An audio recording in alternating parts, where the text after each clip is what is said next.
लोकसभा निवडणुकीपासून मोहिते पाटलांनी सोलापूर जिल्ह्यावर पकड निर्माण करण्यास सुरुवात केली। लोकसभेला सोलापूर आणि माढा लोकसभेच्या जागेवर महाविकास आघाडीचे उमेदवार निवडून आले। त्यानंतर विधानसभा निवडणूक लागली आणि त्यात देखील मोहिते पाटलांचा सोलापूरवर वरचष्मा राहिला। मोहिते पाटलांनी जिल्ह्यात 4 आमदार निवडून आणले। जिल्ह्यात मोहिते पाटलांची वाढती क्रेज पाहून त्यांना रोखण्यासाठी देवेंद्र फडणवीस यांनी जोरदार मोर्चे बांधणी करण्यास सुरुवात केली आहे। फडणवीस यांनी भाजपचे माजी आमदार राम सातपुते यांना मोठं पाठबळ दिलं आहे। त्यासोबत फडणवीस यांनी आणखी एक डाव टाकला आहे। त्यांनी धवलसिंह मोहिते पाटलांना जवळ केलं आहे।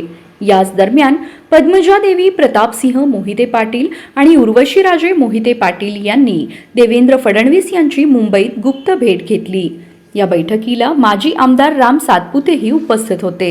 यावेळी चर्चेत माळशिरस तालुक्यातील सहकारी संस्थांच्या अडचणी, विकास प्रकल्प तसेच स्थानिक राजकारणावर विचारविनिमय झाल्याचं कळतं। सर्व घटना पाहता फडणवीस हे मोहिते पाटलांविरोधात जोरदार मोर्चे बांधणी करत असल्याचं चित्र आहे।